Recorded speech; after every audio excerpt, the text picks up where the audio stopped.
Bapak dan Ibu sekalian, jamaah kajian online Asyifa yang dirahmati oleh Allah Ta'ala, Alhamdulillah, kita kembali diizinkan oleh Allah bertemu di forum atau di Zoom Asyifa ini dalam rangka untuk talabil ilmi. Ya, mudah-mudahan ilmu yang kita peroleh, ya, karena kita mempelajari tata cara aturan ibadah kepada Allah, setelah Allah mengutus seorang nabinya kepada kita semua untuk menjelaskan bagaimana cara beribadat kepada Allah, setelah Allah menjelaskan bahwa diciptakan jin dan manusia itu hanya untuk beribadah kepada Allah.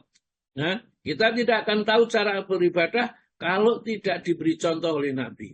Oleh karena itu beribadah itu rumusnya adalah kita tidak beribadah kecuali kepada Allah, ya.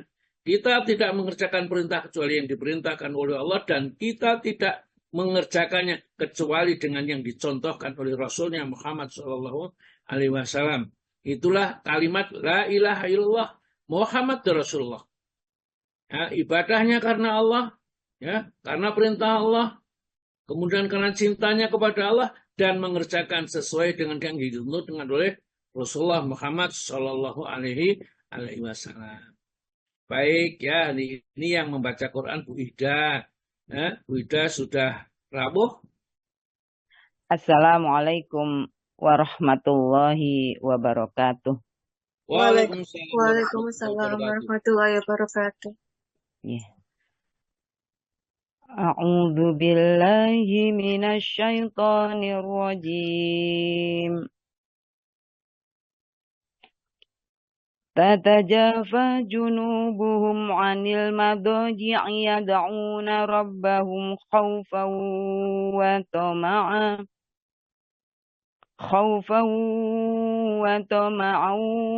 wa mimma razaqnahum yunfiqun. فلا تعلم نفس ما أخفي لهم من قرة أعين جزاء بما كانوا يعملون أفمن كان مؤمنا كمن كان فاسقا لا يستوون أما الذين آمنوا وعملوا الصالحات فلهم جنات المأوى نزلا بما كانوا يعملون وأما الذين فسقوا فمأواهم النار كلما أرادوا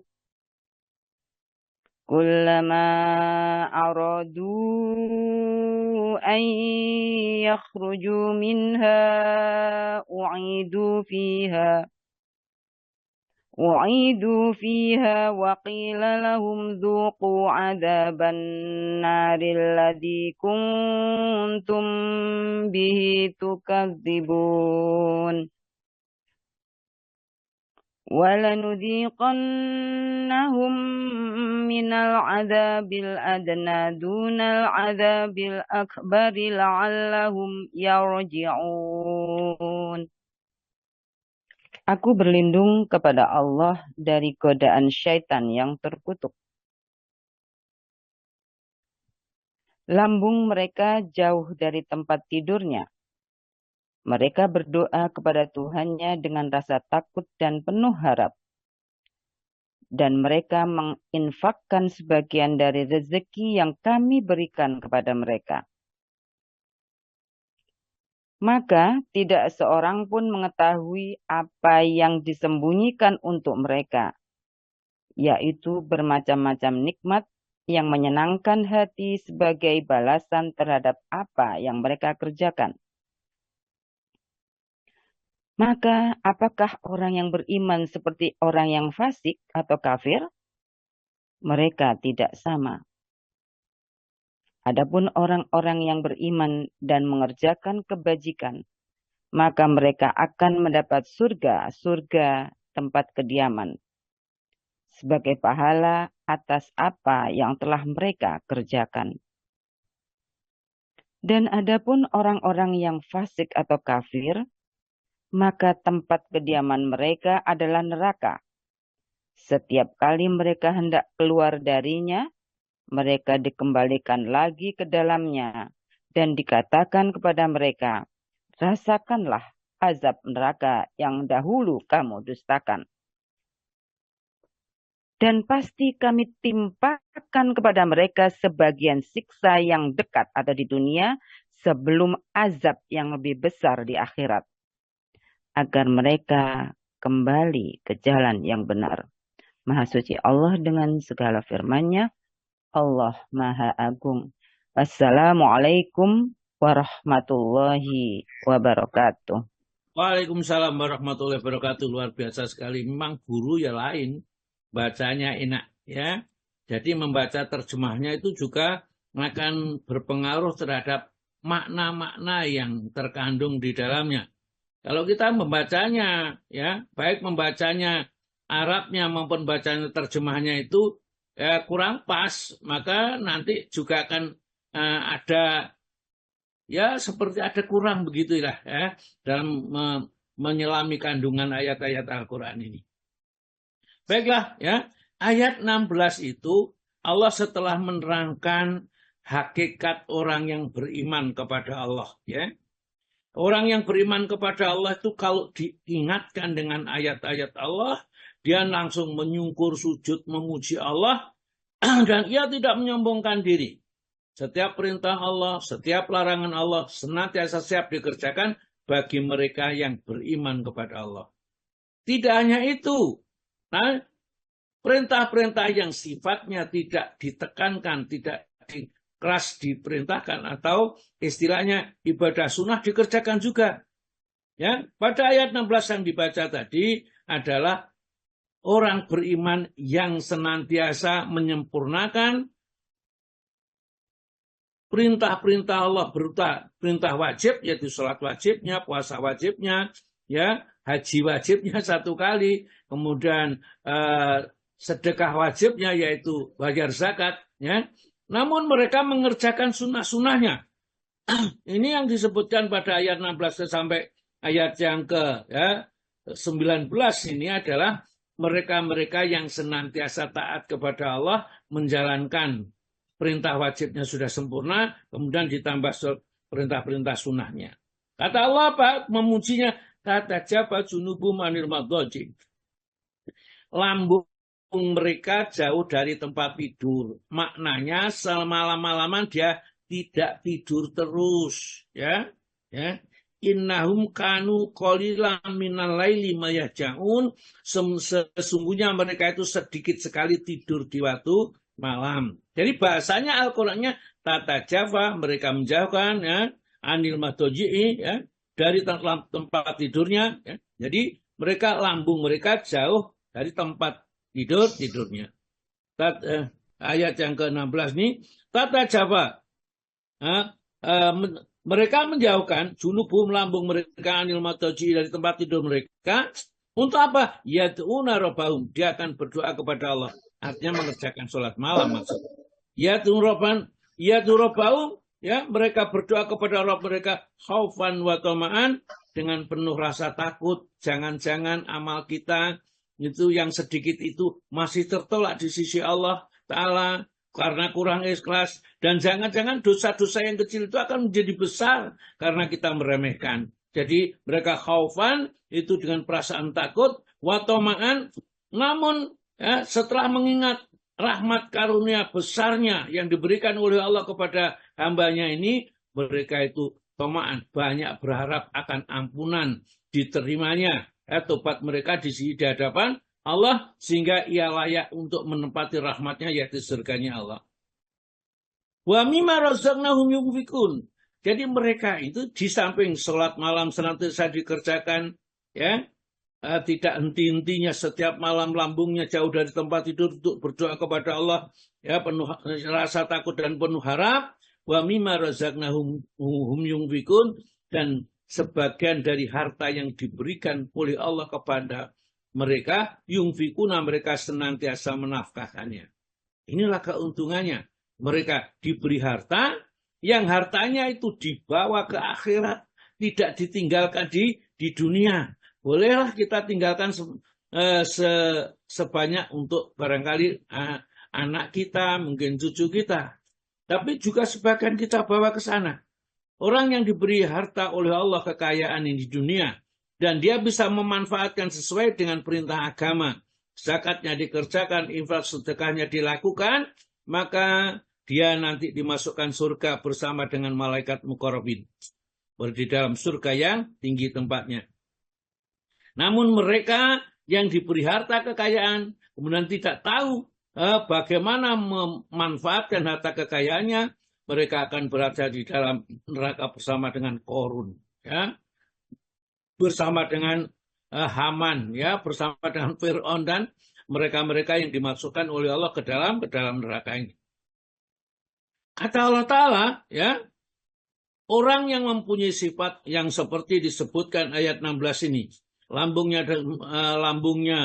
jauh dari tempat tidur, senantiasa mereka berdoa kepada Allah atau mengerjakan sholat-sholat sunnah di malam hari dengan berdoa penuh rasa takut kepada Allah dan berharap, serta sebagian harta yang diberikan oleh Allah kepadanya mereka menafkahkan berbagi dengan yang lain, maka Allah akan memberikan satu pahala surga. Yang surga yang diberikan oleh Allah pahalanya bagi orang yang senantiasa sholat malam. Dan tidak hanya itu, dia senantiasa berbagi dengan yang lain. Fala ta'lamu, maka tidaklah mengetahui nafsun seseorang, satu jiwa, ma'ukhya, apa yang disembunyikan lahum untuk mereka. Yang tadi sholat malam dan dia berbagi, ya, menafkahkan hartanya di jalan Allah. Katakan gampangannya membayar zakat, gitu aja lah, ya. Fala ta'lamu nafsu ma ukhfiya lahum min qurrati a'yun. Mereka tidak mengetahui betapa indahnya yang akan diberikan oleh Allah kepadanya. Sampai-sampai jiwa itu tidak bisa menggambarkan. Mata belum pernah melihat, telinga belum pernah mendengar, hati pun belum ada di dalamnya terbentuk seperti itu indahnya, ya. Fala ta'lamu nafsum ma ukhfiya lahum min qurrati a'yun, jazaan sebagai balasan, ya, sebagai bima kanu ya'malun, atas apa yang mereka kerjakan di dunia. Jadi yang dibalas itu kerjaan kita. Kita itu cuman Allah perintah. Ada yang tidak mau mengerjakan, ada yang mengerjakan. Yang mengerjakan kita, bukan yang mengerjakan Allah. Ya, perintah Allah kepada kita yang mengerjakan kita. Ya, maka yang mendapat balasan juga kita. Ya, mendapat pahala, mendapat siksa juga kita kalau kita membangkang kepada Allah. Kemudian Allah menggambarkan supaya bisa mengerti orang ini. Ayat yang ke-18. Afaman kana mukminan kama kana fasiqa, ya. Allah mengajak kita berbicara. Apakah orang-orang yang mukmin, yang patuh kepada Allah, beriman kepada Allah, ya, bersaksi tidak ada ilah kecuali Allah, ya, Rabb yang menciptakan alam semesta ini, Rasul yang telah mengutus Rasulnya Muhammad SAW sebagai utusannya, yaitu orang mukmin. Afaman kana mukminan kama kana fasiqan, sama dengan orang-orang yang fasik, yang selalu mendurhaki Allah, kafir, ingkar, musyrik, ya, dan sebagainya. Apakah sama? Ya, la yastawun, tidak sama. Boten sami, tidak sama. Akibat dampak yang diterimanya tidak sama antara orang mukmin dan orang-orang yang tidak mukmin, orang yang kafir itu tidak sama. Apa perbedaannya? Ayat 19. Amaladzina amanu wa amilus sholihat. Adapun orang-orang yang beriman betul-betul kepada Allah, imannya itu bisa mendorong untuk beramal soleh, maka falahu, maka bagi mereka jannatul ma'wa. Dia ada tempat tinggalnya di dalam surga, nuzulam, ya, ma'wa, ya. Tempat dia di dalam surga, nuzulam sebagai hidangan, bima kanu ya'malun, atau balasan dari apa yang mereka kerjakan. Ya, itulah yang digambarkan oleh Allah Ta'ala orang yang bertakwa. Sedang orang yang fasik, gitu, orang fasik itu akan dimasukkan neraka. Bagaimana kondisinya? Allah terangkan di dalam ayat 20. Ya. Orang yang masuk neraka, jahanam itu, neraka jahanam itu dikendalikan oleh 70.000 malaikat. 70.000 kendali. Jadi ada kendali ya seperti jadi besar, ya tempayan besar sekali, ya. Kemudian ada 70 kendali, ya, dalam satu hadis. Masing-masing kendali itu dipegangi 70.000 malaikat. Jadi berapa malaikat yang memegang kendalinya neraka jahanam supaya tidak lepas nanti. Marah-marah ini neraka ini kepada orang kafir. Dan isinya adalah kata Allah Ta'ala, la amla'anna jahannama minal jinnati wan nasi ajmain. Di neraka jahanam itu isinya penuh sesak, yaitu jin dan manusia. Ibu dan bapak ya bisa gambarkan kata Nabi kita, dalamnya saja, belum luasnya, panjang dan lebarnya. Itu dalamnya saja batu segede gajah dijatuhkan dari tebing neraka jahanam sampai di dasarnya 70 tahun, ya, baru sampai kepada dasar neraka. Berapa itu dalamnya? Dan itu penuh dengan manusia dan jin yang durhaka kepada Allah Subhanahu wa Ta'ala, ya. Maka Allah mengatakan bagi mereka yang masuk neraka, fa amal ladzina fasakum, dan abdaun bagi orang yang fasik, karena tidak sama antara orang beriman dan fasik itu, ya. Fa amal ladzina fasaku fa ma'wahumun nar, maka tempat tinggalnya adalah di dalam neraka nanti.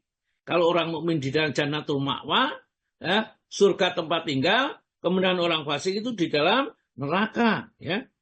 Kondisinya kayak apa di neraka? Ulama aradu ayakhruju minha itu fiha. Setiap kali penghuni neraka yang sudah masuk ke dalamnya itu saking panas dan saking tidak kuatnya, mereka ingin keluar dari api neraka, ya, dan mereka tidak mati dengan panas berapapun, tidak mati, ya, ingin keluar. Ulama aradu, setiap kali mereka menghendaki atau menginginkan ayakhruju minha untuk keluar dari neraka itu pihak, mereka dilemparkan oleh malaikat-malaikat Jabainah fiha ke tengah-tengah neraka. Wakilalahum, sambil dikatakan kepada mereka, zuku azaban nar, rasakanlah siksa api neraka yang sangat membakar ini, ya. Alladzi kuntum bihi tukadzibun, yang dulu di dunia ini kamu senantiasa mendustakan, tidak percaya kalau ada neraka, ya.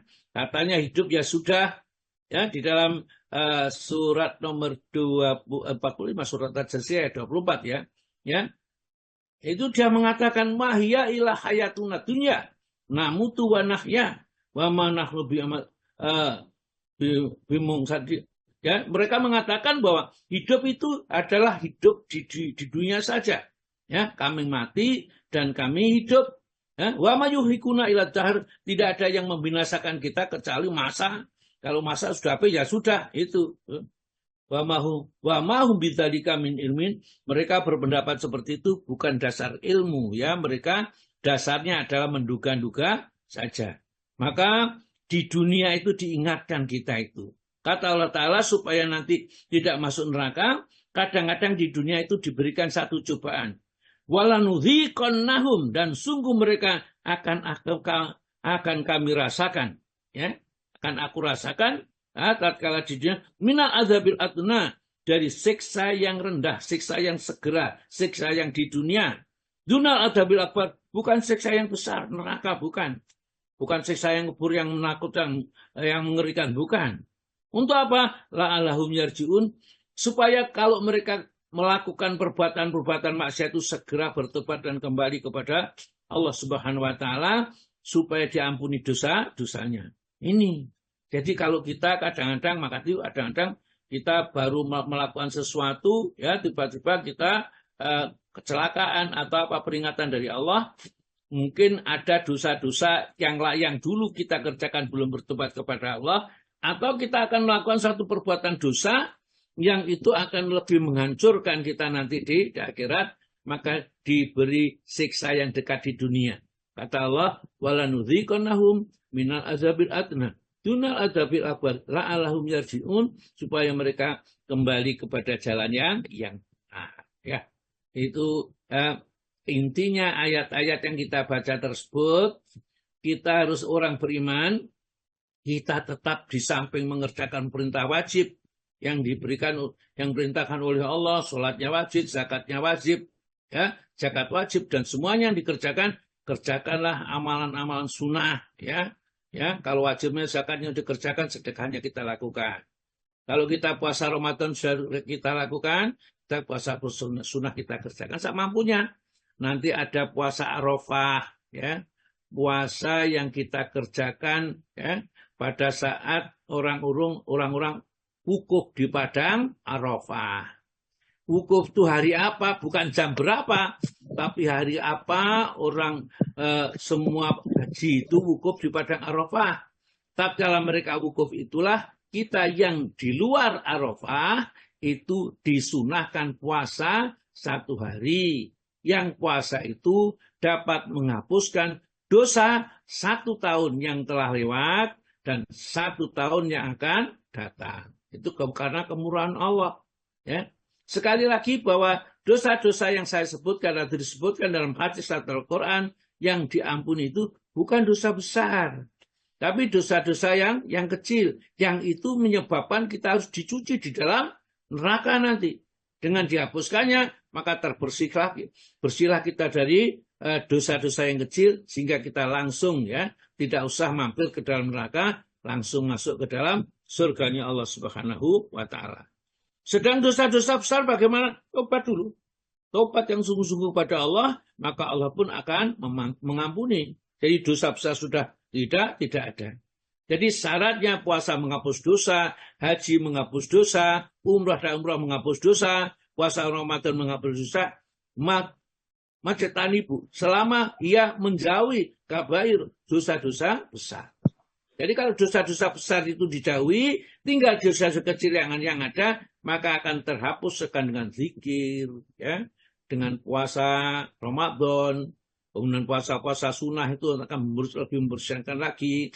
Sholat 5 waktu, sholat Jum'ah, dan sedekah, dan lain sebagainya akan dibersihkan. Kalau dosa besar, syirik, ya, sihir, kemudian berani dengan orang tua, dan banyak, ya, dosa-dosa besar itu, maka itu harus bertobat kepada Allah dengan taubat nasuha. Baiklah, kita masuk kepada materi yang akan kita kaji. Siapa yang membaca ini, Bu Dwi? Monggo, Bu Wati ada enggak? Kalau enggak ada, saya siap, Ustaz. Bu Wati? Oh, ditutup Bu Wati, Ustaz. Saya siap, Ustaz. Ya, jadi oke. Dulu sudah sampai ke poin berapa, Bu, yang sudah kita baca? 9, Ustaz. Sekarang yang ke-9. Ya, yang ke-9.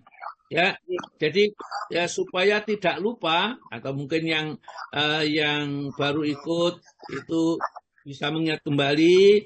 Yang pertama, Islam menghapus seluruh dosa-dosa dan kesalahan selama ia menjadi orang kafir kalau masuk Islam. Yang kedua, apabila seorang sudah masuk Islam kemudian baik dalam keislamannya, maka ia tidak disiksa atas perbuatan dosa selama ia menjadi orang kafir dulu. Namun kebaikannya tetap dicatat dan dilipat gandakan, ya. Yang ketiga adalah Islam menghimpun amal kebaikan yang pernah dilakukan seseorang baik ketika masih kafir maupun setelah menjadi orang Islam. Jadi hitungannya tetap. Jadi kafir dulu dihitung amal baiknya, sekarang jadi orang Islam dihitung dirinya dan dilipat gandakan. Keempat, Islam sebagai sebab terhindarnya seorang dari siksa neraka. Jadi dengan mengucapkan kalimat la ilaha illallah Muhammadur Rasulullah dengan benar, maka dia terhindar dari api neraka. Yang kelima, ya, kemenangan, kesuksesan, dan kemuliaan terdapat di dalam Islam. Maka dari Nabi mengatakan, sungguh beruntung qad aflahal man aslama, sungguh untung orang jadi orang Islam, waruziku, dan diberi rezeki kafafan pas-pasan, ada cukupan, wa qanahullahu bima atau, dan Allah menjadikan ia qanaah, ya, merasa puas dengan pemberian Allah. Yang keenam, kebaikan seluruhnya, ya, terdapat di dalam Islam. Tidak ada kebaikan, ya, tidak ada kebaikan baik di kalangan orang Arab maupun non-Arab, melainkan dengan Islam. Jadi kalau sudah tidak menjadi orang Islam, sudah buruk. Kenapa? Tempatnya di neraka, dan di orang di neraka itu nggak ada yang utuh, cacat semua, ya. entah hidungnya yang hilang, tangannya yang putus, kemudian disambung lagi. Ya. Ini tidak ada yang utuh. Ya. Kebaikan hanya dalam Islam. Yang ketujuh yang sudah kita bahas, Islam membuahkan berbagai macam kebaikan dan keberkahan di dunia dan di akhirat. Karena kalau sudah menjadi orang Muslim, maka kebaikan sekecil apapun pasti diperhitungkan oleh Allah Subhanahu wa Ta'ala, balasannya dan balasannya dilipat gandakan. Yang kedelapan, suatu amal soleh yang sedikit dapat menjadi amal soleh yang banyak dengan sebab Islam. Ya, kemarin diceritakan yang terakhir itu adalah ada seorang sahabat sudah pakai baju besi, bila datang kepada Nabi, ya Rasulullah, saya ini perang dulu, kemudian masuk Islam atau masuk Islam dulu perang? Masuk Islamlah dulu, baru berangkat perang. Qadarullah, setelah dia Islam, di hadapan Nabi mengucapkan syahadat, perang, dan dia mati. Maka Nabi mengatakan, luar biasa orang ini amalnya sedikit, balasannya besar. Dia cuma cukup mengucapkan kalimat, La ilaha illallah Muhammadur Rasulullah, berangkat perang mati, dia dijamin surganya oleh Allah, dibebaskan dari api neraka. Nah, sekarang kita masuk yang ke-9. Iya, Bu Dewi. Laras, Ustaz. Laras. Iya, betul. Monggo Bu Dewi dibaca, Bu Dewi. Ini saya kasih tanggal ke Ustaz semuanya, insya Allah. Ya. Yang ke-9, Islam membuahkan cahaya bagi penganutnya di dunia dan akhirat. Allah Subhanahu wa Ta'ala berfirman di surat Az-Zumar ayat 22. Maka apakah orang-orang yang dibukakan hatinya oleh Allah untuk menerima agama Islam, lalu dia mendapat cahaya dari Rabb-nya sama dengan orang yang membatu hatinya? Maka celakalah mereka yang hatinya telah membatu untuk mengingat Allah. Mereka itu dalam kesesatan yang nyata. Ya, jadi orang yang nggak kenal kepada Allah, orang non-Muslim, ya, ini semuanya ini dianggap oleh Allah hatinya membatu karena tidak mau menerima Islam. Afamang syarakallahu, apakah orang yang dilapangkan sadrahu dadanya lil Islam untuk menerima agama Islam sebagai agama satu-satunya agama yang benar, yang diridhoi oleh Allah. Orang yang seperti itu apa yang sama dengan orang-orang yang menolak Islam, ya, dan mereka hatinya tetap kekeh tidak mau menganut Islam. Afamang kana syarakallahu sadrahu lil Islam wa huwa ala nurihi, dan dia mendapat nur, cahaya dari Allah. Jadi orang yang masuk Islam sudah mendapat cahaya dari Allah. Yang baik tak kelihatan, yang tidak baik kelihatan. Yang menuju surga kelihatan, yang menuju neraka kelihatan. Yang menyebabkan dia azab kelihatan, yang menyebabkan nikmat-nikmatnya kelihatan. Maka mereka bebas milih dan pastinya lah yang dipilih yang menguntungkan dirinya. Wa ala nuri mirobi, dan dia akan buat cahaya dari Rabb.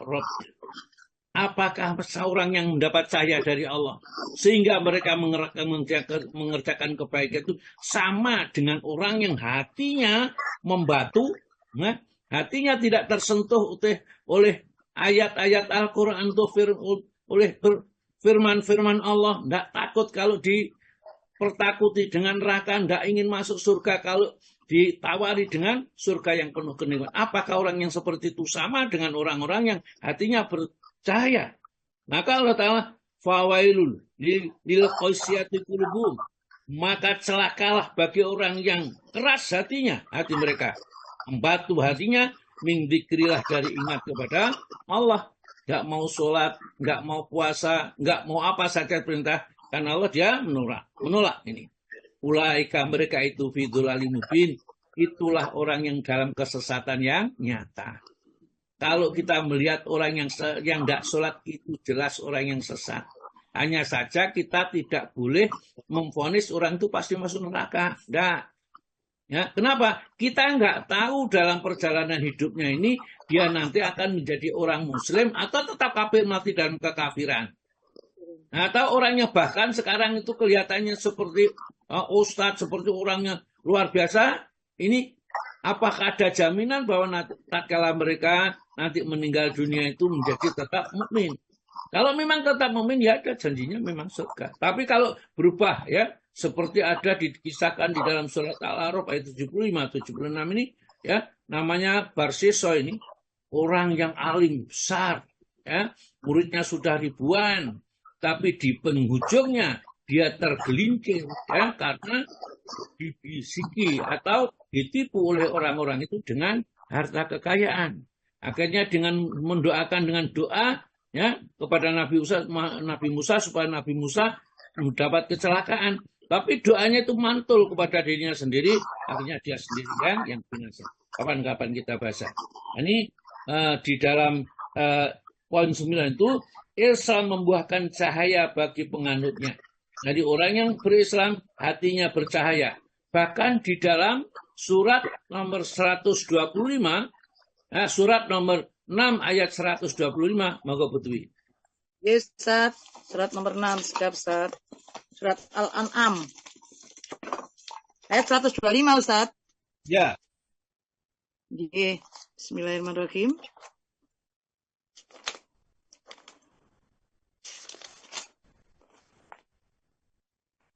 Barang siapa dikehendaki Allah dan akan mendapat hidayah atau petunjuk, dia akan membukakan dadanya untuk menerima Islam. Dan barang siapa dikehendakinya menjadi sesat, dan dia jadikan dadanya sempit dan sesak, seakan-akan dia sedang mendaki ke langit. Demikianlah Allah menimpakan siksa kepada orang-orang yang tidak beriman. Ya. Jadi orang yang dikehendaki oleh Allah jadi baik atau mendapat hidayah atau petunjuk, dadanya dimudahkan untuk menerima Islam. Diajak masuk Islam, yuk masuk Islam. Ya, Islam ada selamat.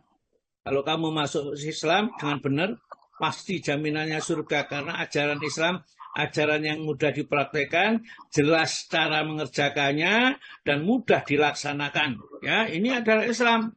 Ya, dan nanti jelas perjalanannya. Bagaimana dia di alam kubur, ketemu siapa, apa yang akan dihadapinya. Setelah hari kiamat, dikumpulkan di padang mahsyar, apa saja yang terjadi di padang mahsyar tatkala penimbangan amal. Selesai kemudian disuruh menyeberangi sirat, ada yang jatuh ke dalam neraka, ada yang selamat. Ya, semua sudah jelas.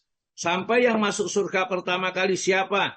Ternyata umat Muhammad itu masuk. Ya, manusia yang masuk surga lebih dahulu. Ya, umat yang lain tidak boleh masuk surga sebelum umat Muhammad masuk surga lebih dahulu. Ya, itu karena kemuliaan dari Allah Subhanahu wa Ta'ala. Yang ke-10 apa, Bu? 10. Islam menyuruh kepada setiap kebaikan dan melarang dari setiap keburukan. Ada satu pun kebaikan, baik yang kecil maupun yang besar, melainkan Islam telah membimbingnya dan menunjukinya. Sebaliknya, tidak ada satupun keburukan, melainkan Islam telah memperingatkan darinya dan melarangnya. Ya, jadi menjadi orang Islam, Rasulullah sudah menjelaskan, ini kebaikan, ini keburukan, ini menuju surga, ini menuju neraka, ini orang yang fasik, semua sudah selesai. Dan tidak ada orang yang tidak paham, mudah dipahami sekali. Ya, Islam itu ajarannya. Dan kemana arahnya nanti, sudah jelas. Maka dari itu, la ikroha fiddin, tidak ada paksaan untuk masuk agama Islam ini. Qad tabayyana rusdu minal ghayy, karena sudah jelas mana yang lurus menuju surga dan mana yang berbelok masuk ke dalam neraka calonnya itu. Ya, ini ya sudah jelas, tidak usah dipaksa. Ya, la ikroha fiddin, qad tabayyana rusdu minal ghayy. Ya, sudah jelas yang lurus masuk surga dan yang masuk neraka. Ya, yang ke-11, monggo Bu. Yang ke-11, Islam menjaga agama. Islam mengharamkan seseorang murtad atau keluar dari agama Islam. Bahkan orang yang murtad boleh dibunuh. Nah, ini ya paling besar dosanya ini. Orang yang jadi orang murtad itu keluar dari Islam. Sudah enak jadi Islam, keluar dari Islam. Gara-gara apa? Gara-gara nikah. Atau gara-gara jabatan, atau apa sajalah, ya. Kemudian dia dikorbankan Islamnya, surganya dikorbankan hanya untuk kepentingan dunia yang sementara ini. Ya. Maka dari di dalam Islam itu orang murtad itu sudah lebih rendah daripada binatang. Ya. Balhum Allah, bahkan mereka lebih sesat daripada binatang ternak ini. Maka dia boleh dibunuh lah. Dan bangkainya dibuang saja. Ya. tidak boleh dimakamkan di makam pemakaman Islam, ya, karena orang murtad itu paling buruk. Orang murtad itu sudah ngerti bahwa Islam itu baik, sudah benar, sudah pernah jadi orang Islam baik, tiba-tiba keluar dari Islam. Maka saya ingatkan kemarin itu, orang yang ya sakit masuk rumah sakit, bukan rumah sakit Islam, kemudian mereka didoakan oleh pendeta-pendeta yang di sana mendoakan dan dia mengamini doanya, ya, berarti membenarkan doa pendeta itu, maka nanti akan batal Islamnya dan akan mati dalam keadaan su'ul khotimah, ya, berakhir dengan keburukan. Hati-hati, ya, jangan sampai kita itu akhirnya mengaminkan karena dia berdoa kepada manusia, minta tolong kepada manusia, padahal Allah melarang minta tolong kepada manusia. Yesus itu manusia, ya, dan itu nggak benar lagi. Ya. Kita ikuti amin. Saking orang sakit itu kepinginnya adalah sembuh saja, tidak kepingin yang lain. Karena kepinginnya sembuh, maka tidak peduli bagaimana cara sembuh, apakah didoakan orang non-muslim atau siapa, yang penting kalau perlu di sana bisa menyembuhkan, mereka datangi, ya, meskipun ya akhirnya jadi murtad atau kafir. Ini bahaya sekali. Maka kalau sakit, masuklah ya rumah sakit yang jelas di sana adalah yang mayoritas orang Islam, dokternya orang Islam, pelayannya orang Islam dan lain. Meskipun di sana mungkin ada juga orang-orang yang tidak Islam masuk ke sana atau dokternya tidak Islam, tidak masalah. Yang penting rumah sakit itu tidak mengajarkan ajaran-ajaran syirik. Begitu, ya, itu Pak. Jadi Islam menjaga agama. Jangan sampai orang yang sudah masuk Islam itu murtad, keluar dari Islam. Kalau keluar dari Islam boleh di 12, monggo Bu. 12. Islam menjaga jiwa. Allah Subhanahu wa taala mengharamkan pembunuhan dan penumpahan darah umat Islam. Islam memelihara jiwa. Oleh karena itu, Islam mengharamkan pembunuhan secara tidak hak atau benar. Dan hukuman bagi orang yang membunuh jiwa seseorang secara tidak benar adalah hukuman mati. Ya. Terus? Maka dari itu, jarang terjadi pembunuhan di negeri yang menerapkan syariat Islam. Karena jika seseorang mengetahui bahwa bila ia membunuh seseorang akan dibunuh pula, maka ia tidak akan melakukan pembunuhan. Karena hal itu, masyarakat hidup dengan penuh rasa aman dari kejahatan dan pembunuhan. Allah Subhanahu wa taala berfirman di surat Al-Baqarah ayat 179, dalam Al-Qisas itu ada jaminan kehidupan bagimu, wahai orang-orang yang berakal, agar kamu bertakwa. Ya. Jadi sebelum ayat 179 ini ada 178, maka 178 dulu dibaca, ya, tidak langsung atau 179 supaya ceritanya kita tidak terpotong. Monggo Bu. 178 dulu ya Ustaz. Bismillahirrahmanirrahim. Ya. Wahai orang-orang yang beriman, diwajibkan atas kamu melaksanakan qisas berkenaan dengan orang yang dibunuh. Orang merdeka dengan orang merdeka, hamba sahaya dengan hamba sahaya, perempuan dengan perempuan.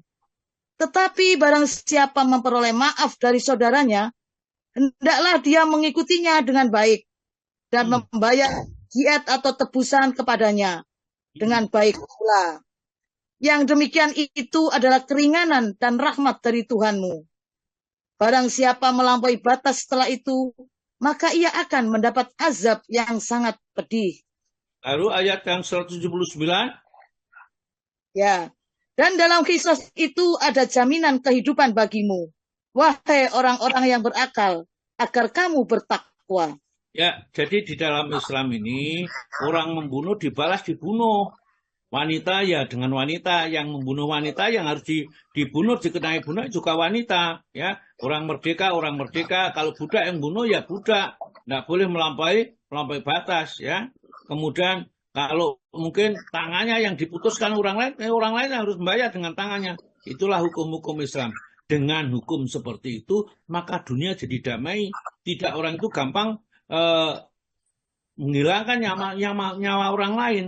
Kan kalau hukumnya tahu dan menghukumnya itu disaksikan orang banyak, dihukum gantung, dihukum pancung lah biasanya. Ini maka akan terhindarlah di negeri itu orang yang memperingankan membunuh saudaranya. Maka di dalam ayat 179 tersebut, walakum dan bagi kalian, fil kisosi dalam kisos, bunuh dibayar dengan bunuh, ya. Kemudian merdeka dengan merdeka, budak dengan budak itu, ini hayatun, ada kehidupan. Artinya orang tidak gampang membunuh orang lain. Ya ulil albab, wahai orang yang berakal, la'alakum tatakun, supaya kamu tetap menjadi orang yang takwa, maka dikisos. Jadi menghargai orang di dalam agama ini tidak boleh membunuh. Bahkan orang mukmin kalau membunuh orang mukmin sengaja, ya itu mereka akan kekal di dalam neraka nantinya, diancam. Di surat An-Nisa, surat nomor 4, surat nomor 4 ayatnya 93, Bu. Monggo. Surat nomor 4 93. Bismillahirrahmanirrahim. 93 ya, Ustaz? Ya, 93 surat An-Nisa. Dan barang siapa membunuh seorang yang beriman dengan sengaja, maka balasannya ialah neraka jahanam. Dia kekal di dalamnya. Allah murka kepadanya dan melaknatnya serta menyediakan azab yang besar baginya. Ya. Jadi orang membunuh itu jangan ringan, apalagi orang membunuh orang mukmin seperti itu. Sedangkan membunuh orang yang tidak mukmin saja, orang kafir saja, ada itu ayat yang 92 sebelumnya, tapi tidak usah baca sendiri, ya. Jadi kita tidak gampang, tidak ringan melenyapkan nyawa seseorang. Meskipun dia kafir, kalau kafir itu tidak memerangi kita, tidak boleh kita meledakan bom, ya, dengan alasan itu mereka adalah orang kafir. Tidak boleh dalam Islam ini. Islam itu menjaga, menghargai jiwa, ya. Jiwa tidak boleh dihilangkan tanpa sebab yang dibenarkan syariat. Yang boleh adalah orang yang membunuh dibalas dengan membunuh, baru boleh, ya. Orang membunuh dengan membunuh. Kemudian orang yang mencelakai orang misalnya sampai tangannya putus, harus. Atau orang yang mendorong orang lain sampai terjatuh, ya nanti hukumnya sama. Ini namanya hukum kisos. Nah, kita lanjut, Bu, monggo. Yang ke-13, Ustaz. 13. Islam menjaga akal. Oleh karena itu, Islam mengharamkan setiap memabukkan seperti khamr atau minuman keras, narkoba, dan rokok. Allah Subhanahu wa taala berfirman di surat Al-Maidah ayat 90, wahai orang-orang yang beriman, sesungguhnya khamr atau minuman keras, berjudi, berkorban untuk berhala, dan mengundi nasib dengan anak panah adalah perbuatan keji dan termasuk perbuatan setan. Maka jauhilah perbuatan-perbuatan itu agar kamu beruntung. Terus? Khamr adalah apa-apa yang menutup akal, baik bentuknya basah maupun kering, yang dimakan atau diminum, dan setiap yang memabukkan adalah sumber dari segala kejelekan, sarangnya dosa, dan pintu setiap kejelekan. Barang siapa yang tidak menjauhkannya, maka ia telah durhaka kepada Allah Subhanahu wa taala dan Rasulnya sallallahu alaihi wasallam, dan ia berhak mendapatkan hukuman siksa azab yang diancam dengan masuk neraka. Nabi sallallahu alaihi wasallam diutus untuk menghalalkan yang baik-baik dan mengharamkan yang jelek-jelek. Sebentar, ya. Jadi Islam menjaga akal. Kenapa? Kalau akal itu tidak dijaga, orang itu kalau sudah hilang akalnya, maka seluruh kejahatan akan dilakukan. Ya, orang merampok barang itu kan minum-minum, ya, dulu supaya mereka berani. Kadang-kadang kalau akalnya sudah hilang, maka mereka akan menghalalkan segala yang baik, ya. Kemudian berbuat sesuatu yang sangat buruk ini. Oleh karena itulah orang yang tidak berakal itulah yang nanti akan masuk neraka. Allah Ta'ala berfirman di dalam surat Al-Mulk ayat yang ke-10. Wa qalu law kunna naqilu laukuna nasma'u au naqilu. Mereka berkatakan kalau saya mau mendengar atau menggunakan akalnya sehat, makuna fi ashabis sa'ir, nanti tidak mungkin kami menjadi penghuni neraka yang menyala-nyala. Jadi masuk neraka karena akalnya rusak. Ya, tidak mengerti perintah agama, tidak mengerti larangan agama. Jadi disebutkan di sini secara khusus khomer. Khomer itu sesuatu yang memabukkan, menghilangkan akal. Hingga akal yang baik menjadi rusak akalnya, maka di dalam Islam ya, hal itu terlarang. Di dalam surat Al-Maidah ayat 90, Allah mengingatkan, ya ayyuhalladzina amanu, ya, orang beriman ini dipanggil sama Allah Ta'ala. Ya ayyuhalladzina amanu, wahai orang yang beriman, innamal khomru, sesungguhnya khomer itu hanya khomer itu wal maisiru dan judi, wal angsobu dan berhala ya, dan berhala, wal azlamu dan mengundi naksir dengan anak panah itu min amali syaitan dari perbuatan setan. Wasetani buhu ya, maka jauhilah perbuatan minum khamr ya, kemudian judi dan berhala itu serta mengundi nasib ini. La'alakum tuflihun, supaya kamu mendapat keberuntungan. Dan Nabi kita Muhammad SAW itu kata Allah Ta'ala itu menghalalkan yang baik-baik dan mengharamkan yang buruk-buruk. Itu sudah ada nasnya di dalam Al-Quran. Ya, meskipun barangkali ya, tidak disebutkan secara teks ya, misalnya narkoba haram, kemudian racun haram, ya, kemudian candu ya, candu itu ada sebetulnya haram. Tapi rokok misalnya, nggak ada memang secara teks itu haram, tetapi karena semuanya itu merusak akal, merusak jiwa, merusak hati dan seterusnya, maka diharamkan oleh Allah Subhanahu wa Ta'ala. Jadi ulama menghukumi haram ya seperti itu, karena itu adalah merusak akal. Allah berfirman, monggo Bu. Allah berfirman di surat Al-A'raf ayat 157. Apa dibaca semua ini Ustaz di Al-Quran? Ya, boleh, monggo Bu. Lengkap kalau di Al-Quran. Ini kan diputus Ustaz sudah. Ya, tengah saja itu. Ya, kita saja 157. Yaitu orang-orang yang mengikuti Rasul, Nabi yang umi yang tidak bisa baca tulis, yang namanya mereka dapati tertulis di dalam Taurat dan Injil yang ada pada mereka, yang menyuruh mereka berbuat yang makruf dan mencegah dari yang mungkar, dan yang menghalalkan segala yang baik bagi mereka dan mengharamkan segala yang buruk bagi mereka, dan membebaskan beban-beban dan belenggu-belenggu yang ada pada mereka. Adapun orang-orang yang beriman kepadanya, memuliakannya, menolongnya, dan mengikuti cahaya yang terang yang diturunkan kepadanya, Al-Quran. Mereka itulah orang-orang beruntung. Ya, itulah ya. Jadi Rasulullah itu berhak menghalalkan perbuatan yang baik ya, dan mengharamkan perbuatan yang buruk ya. Ini memang diberi wewenang oleh Allah Subhanahu wa Ta'ala. Langsung yang ke-14 Bu. Ke-14, Islam menjaga harta. Oleh karena itu Islam mengajarkan amanah, kejujuran, dan menghargai orang-orang yang amanah, bahkan menjanjikan kehidupan bahagia dan surga kepada mereka. Islam melarang menipu, korupsi, dan mencuri serta mengancam pelakunya dengan hukuman. Islam mensyariatkan had pencurian, yaitu potong tangan pencuri agar seseorang tidak memberanikan diri mencuri harta orang lain. Dan apabila ia tidak merasa takut akan hukuman di akhirat, maka ia akan jera karena dipotong tangannya. Maka dari itu, masyarakat yang hidup di suatu negeri yang menerapkan syariat Islam merasa aman terhadap harta kekayaan mereka. Bahkan, jikalau potong tangan dilaksanakan, maka sangat jarang sekali ada pencuri. Iya, begitu ya. Jadi kita dilarang di dalam Islam itu harta tidak boleh kita ngeroyok, ya, kita ngambil, kita nipu, ya, kita nggosok, ya, mengambil dengan tidak memberitahu kepada yang memiliki. Jadi gampangannya kita itu kadang-kadang yang meringankan itu apa?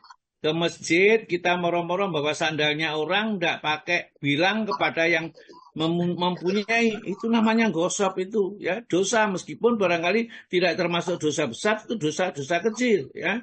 Ini mestinya kita hindarkan. Atau kita masuk ke satu kamar mandi, di sana ada sabun, misalnya pakai aja untuk sabunan. Padahal kita tidak bilang kepada orang yang punya sabun itu untuk minta halalnya. Maka tatkala kita memakai itu, kita jadi haram, tidak diperbolehkan. Ini hati-hati ya, di dalam Islam itu betul-betul kita tidak boleh menggunakan yang bukan milik kita tanpa seizin pemiliknya. Ya, bahkan orang yang mencuri dipotong tangannya. Ya, kalau kita dipotong tangannya juga tidak karena tidak takut hukuman di akhirat biasanya. Yang takutnya di dunia, maka potong aja tangannya. Jangan dengan dihukum potong tangan ini, maka banyaklah ya negara yang menerapkan hukum Islam itu pencuri-pencuri itu agak terkurangi. Ya. Kalau kita lihat barangkali di Saudi Arabia sana, karena ada hukuman itu, begitu ada azan, ya dagangannya ditinggal, langsung ditinggal, sholat saja, nggak ada yang nyuri-nyuri itu, nggak ada di sana itu. Ya. Begitulah ya negara kalau menggunakan hukum yang dihasilkan dari Allah Subhanahu wa taala, orang itu akan damai. Ini ada ayat Al-Qur'an yang menerangkan tentang hukum orang-orang yang mencuri. Moga Bu. Allah Subhanahu wa taala berfirman di surat Al-Maidah ayat 38. Laki-laki yang mencuri dan perempuan yang mencuri, potonglah tangan keduanya sebagai balasan atas perbuatan yang mereka lakukan dan sebagai siksaan dari Allah. Dan Allah Maha Perkasa lagi Maha Bijaksana. Iya, ya nggak main-main sudah. Jadi Rasulullah juga bersabda, seandainya Fatimah itu mencuri, ya, maka aku sendiri akan memotong tangannya. Padahal Fatimah itu adalah putrinya yang paling dicintai oleh Nabi. Seandainya dia mencuri, nah, di dalam hukum Islam itu tidak ada namanya nepotisme, tidak ada. Ya, kalau kita tahu salah, ya harus ditegakkan dengan hukumnya. Inilah keindahan Islam. Jadi kalau kita jadi orang Islam, maka kita tidak akan terzalimi oleh perilaku orang lain. 15, monggo Bu. 15. Islam menjaga nasab atau keturunan. Allah Subhanahu wa taala mengharamkan zina dan segala jalan yang membawa kepada zina. Allah Subhanahu wa taala berfirman di surat Al-Isra ayat 32. Dan janganlah kamu mendekati zina. Sesungguhnya zina itu suatu perbuatan yang keji dan suatu jalan yang buruk. Jangan sampai mengartikan ayat ini wala taqrabuz zina, jangan kamu dekat-dekat dengan zina. Kalau dekat-dekat saja tidak boleh ya. Tetapi kalau zina kan tidak ada ini. Jangan zina kan tidak ada. Ya, maka orang yang mempunyai kesempurnaan seperti itu orang yang akalnya pendek ya, orang yang tidak punya akal sempurna. Karena kalau dekat-dekat saja tidak boleh, apalagi dia melakukan. Nah itu dia berdaya, wala taqrabu sepur, jangan kamu dekat-dekat sepur. Itu tidak boleh. Nanti kalau sepur jalan kamu dekat-dekat, kamu nanti sambar sepur. Tapi kalau naik sepur sekali kan nggak apa-apa. Ya, dia menggunakan dalil yang seperti itu. Coba kali diubah, wala taqrabu api, ya. Jangan kamu dekat-dekat dengan api atau nar itu, ya. Dekat dengan api tidak boleh, kalau masuk dalam api ya tambah berbahasa, tambah rusak. Oleh karena itu di dalam Al-Quran ini, kalau sesuatu bahayanya besar, jangankan melakukan dekat saja, itu tidak boleh, atau hal-hal yang mendekatkan dia untuk perbuatan zina. Seperti film-film yang nyetel film porno atau yang sejenisnya ini, nah, ini tidak diperbolehkan. Kenapa? Karena mendorong dia untuk nanti orang yang tidak biasa zina kepingin mencontoh yang dilihatnya ini.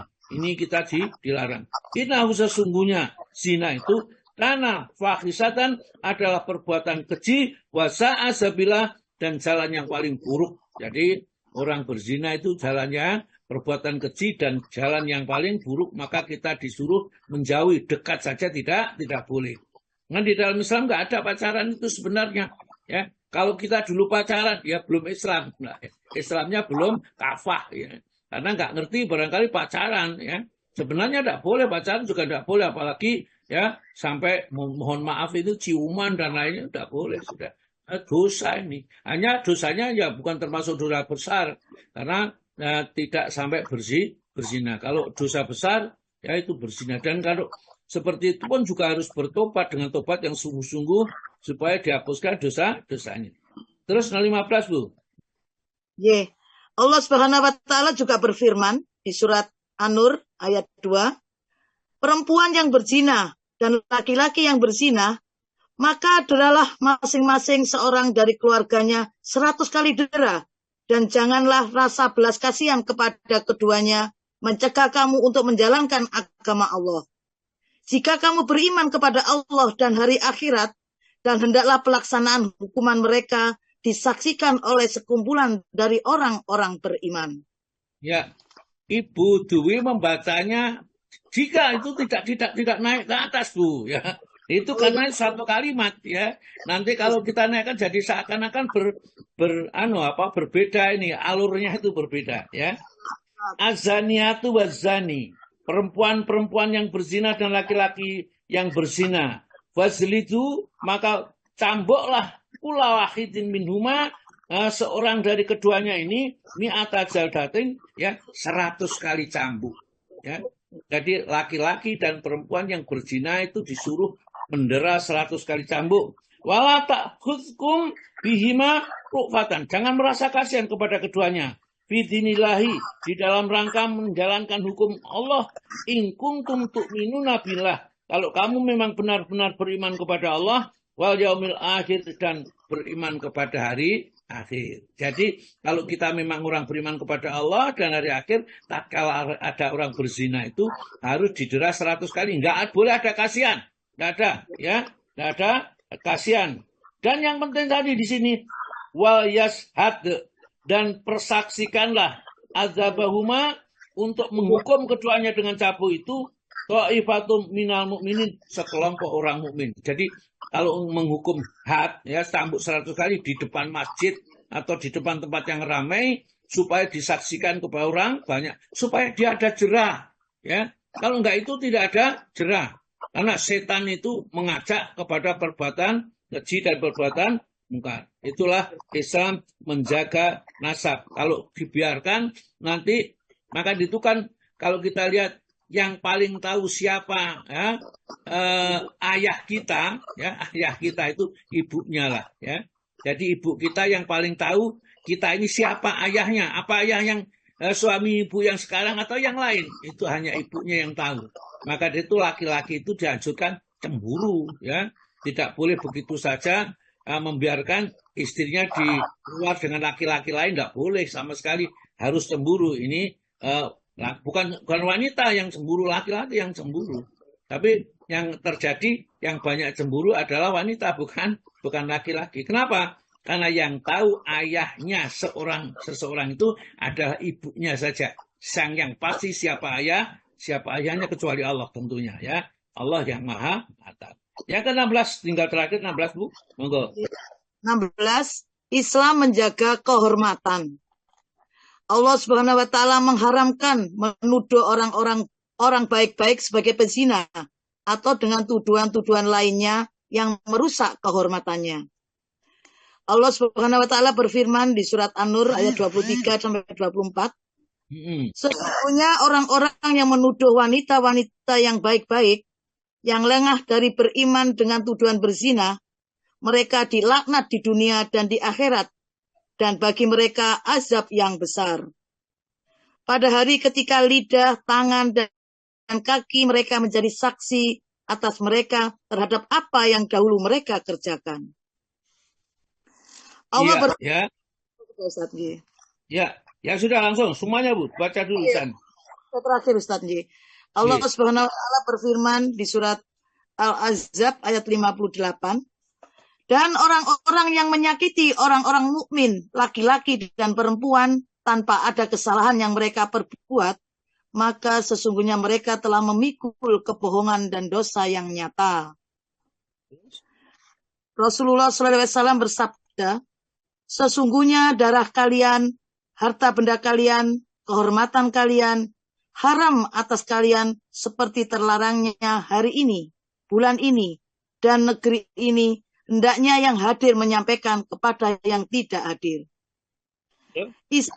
Islam memerintah kepada setiap kebaikan dan melarang dari setiap keburukan. Setiap perintah dalam Islam pasti mengandung manfaat dan kebaikan.